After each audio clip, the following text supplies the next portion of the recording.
Lawmakers in California have decided to increase the state's minimum wage from $10 to $15. However, as with anything, there are some caveats that I should mention. Now, the minimum wage will jump from $10 to $10.50 an hour in 2017 and will increase by $1 every year after that until reaching $15 an hour in 2022. Okay, so wow. Now, businesses with fewer than 25 employees get a little bit of a break. They will have an extra year to comply. Now, this is a good story on the surface because, of course, we want to increase the minimum wage to a living wage, especially in an expensive state like California where, you know, the cost of living is horrendous. Yeah. Okay, if you're living in Silicon Valley or if you're living in Los Angeles, even $15 an hour today isn't going to do you much good.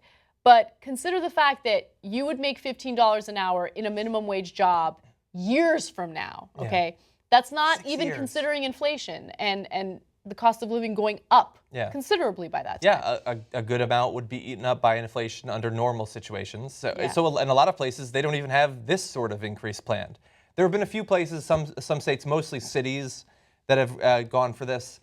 That's a long period of time, and it reflects a belief, and we've seen this whenever presidential candidates on the right will talk about this.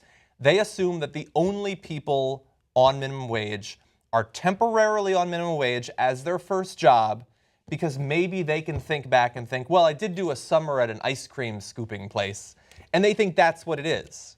Yeah, they don't realize how many people have families and rely on their minimum wage jobs to make ends meet. Yeah. And so once you take that into account, it's crazy to think that $15 an hour is enough. It's just not enough. It's not enough now. It's even more worthless. Well, not worthless, but it's even more, it makes less of an impact years from now. It's not worthless, but it is worth less. It's worth less. Yes. Yeah. And by the way, I feel, I wish Jimmy was here to add on to this, but we do have to note that this means that California has gone too far for Hillary Clinton.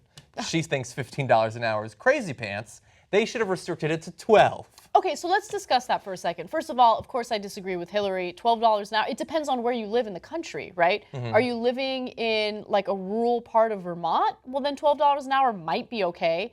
Are you living in a big city? $12 an hour is certainly not enough. Definitely. And that's part of the problem with the federal minimum wage. I like that it guarantees some protections for workers, but at the same time, to have a one-size-fits-all policy doesn't really make a lot of sense. Yeah. Now, I want a federal minimum wage. Don't misunderstand what I'm saying, but we live in a country where a one-size-fits-all policy just simply won't work. Yeah. $12 an hour, not even close to enough if you're living in Los Angeles or New York. $12 an hour might be enough in other places, but let's keep it real. Yeah, I mean, look, it obviously should be on like a, I don't know exactly how to break it down, a city-by-city level, a county, a zip code, I don't know. But I imagine that if businesses operate as slowly as this current bill tells me they do, that they need up to 7 years to figure this out, there is absolutely no way the businesses of America are ready to, on a like neighborhood by neighborhood level, figure out how much to pay people. Of course unfortunately. Not. Which is why that federal protection is in place. Yeah, it's a bare minimum